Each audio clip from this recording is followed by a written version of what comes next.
If you know these two equations, then basically solving any questions related to binomial expansion is not going to be a problem. However, imagine you are now in the examination hall, you are panicked and nervous, and you can't even remember these two equations which are so fundamental in solving a binomial expansion.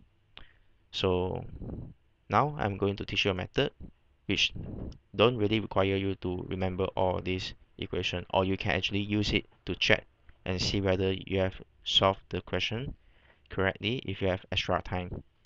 And this method is known as Pascal triangle. So in this method here, basically what you are going to do is to draw a triangle. No, it's not about drawing a triangle, but it's about looking at the pattern of the binomial expansion. So imagine we have this 1 plus b to the power of n, and then you need to expand it. And for n equals to 0, what we get is just 1, right? Anything to a power of 0 is equals to 1. And when n equals to 1, then what happens is that you just get back the same thing, which is 1 plus b. And when n equals to 2, you just, it's very easy. I mean, it's very easy. So it's just 1 plus b squared. So you get 1 plus 2b plus b squared. And then when n equals to 3, this is also one of the known formula where you can just write down 1 plus 3b plus 3b squared plus b cubed.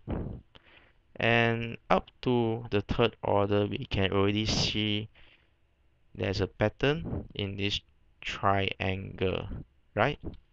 So for example, when we go from n equals to 1 to n equals to 2, you can see that the coefficient of the middle term is actually given by the summation of the coefficient of the previous order.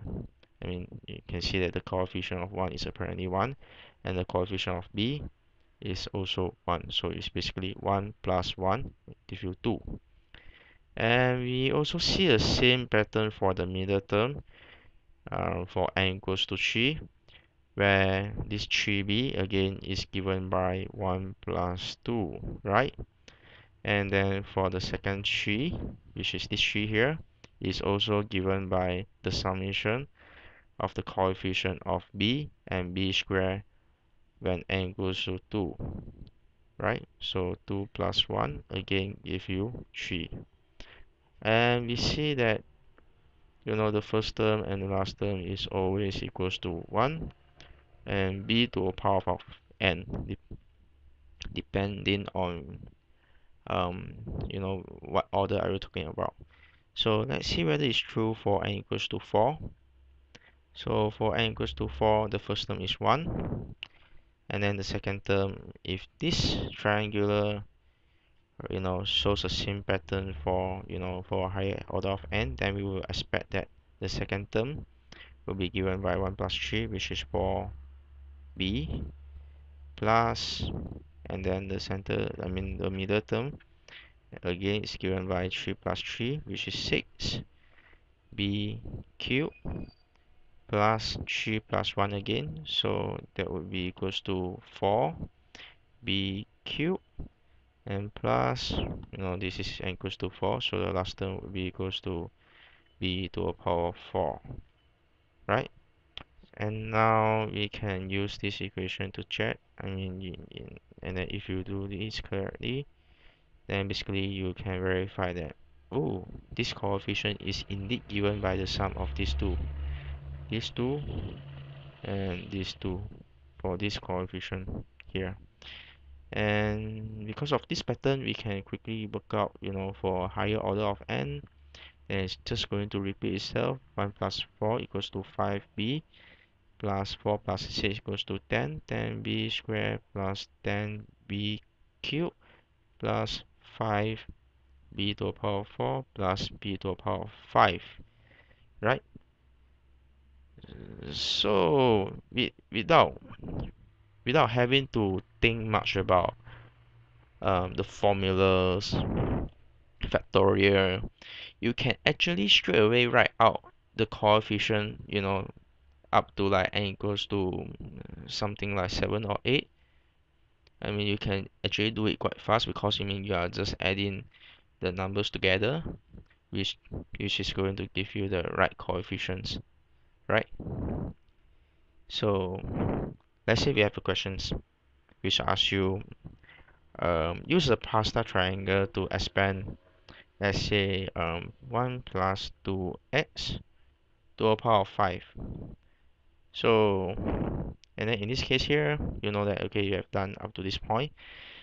So you know that in this case here, b is equals to 2x. So I just substitute 1 plus 5 multiplied 2x plus 10 times 2x to the power of 2 plus 10 times 2x to the power of 3 plus 5 times 2x to the power of 4 plus 2x to the power of 5, right? I mean, you can quickly, just write out the triangle, and then you can get to this point, and then what you need to do is just to substitute 2x into b, right? So let's just write out 1 plus 5 times 2 is equals to 10x plus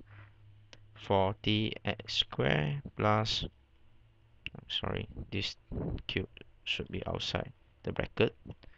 So this will be 80. 2 to the power 3 is 80. X to the power 3.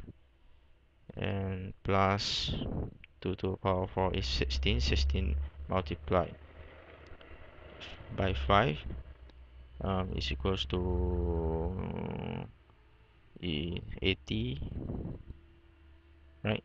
80x x to the power 4